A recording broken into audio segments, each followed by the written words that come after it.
I wasn't sure what to make this week, so my little brother suggested Hawaiian Loco Mocos. At this point, we've just made some rice. I made about 2 cups worth. While that cooks, we'll heat up the grill, toss a pack of Midamar's halal seasoned beef burgers on there. This isn't exactly traditional, but using our pre-seasoned burgers makes this into a really quick after-work meal that's super filling. If you want to try those burgers for yourself, head to our link in the description and use code YTV10 for $10 off your first order. Once those are all cooked, we'll set them on a baking sheet and stick them in an oven set to 170 to keep them nice and warm. Now that the burgers are cooked, we'll prep our sauce with 2 cups of halal beef stock, 2 teaspoons of Worcestershire sauce, 3 teaspoons of ketchup, 2 tablespoons of soy sauce, 5 teaspoons of cornstarch, and then we'll give it a nice and proper whisking.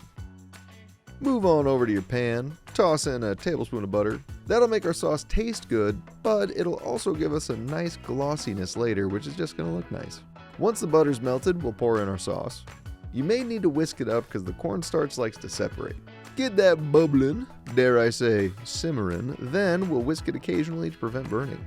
We want this sauce to be thick enough to coat the back of a spoon pretty well. Once it looks like this, you should be good to go. Now we'll give it a taste, turn off the heat, and season with salt and pepper. I used 1 teaspoon of coarse salt and 1 tablespoon of freshly ground black pepper, mixed it in, then give it another taste. Adjust your sauce to your taste from there. Set your burner to medium-low to low heat. Place your pan over the heat and hit it with a little nonstick spray. Now we'll crack an egg and cover it with a lid, letting it vent just a little bit. Using the lid this way helps capture the steam, which then helps cook the whites of the eggs while maintaining the yolk. Once that's all cooked up, we'll put some rice in a bowl, hit it with our sauce, add a burger patty or 2, top it with 1 of our eggs, garnish it with some green onions, and that's it. You're ready to get loco on this moco, dude. Hopefully you liked this one as much as I did, and I'll see you next week for another delicious halal recipe.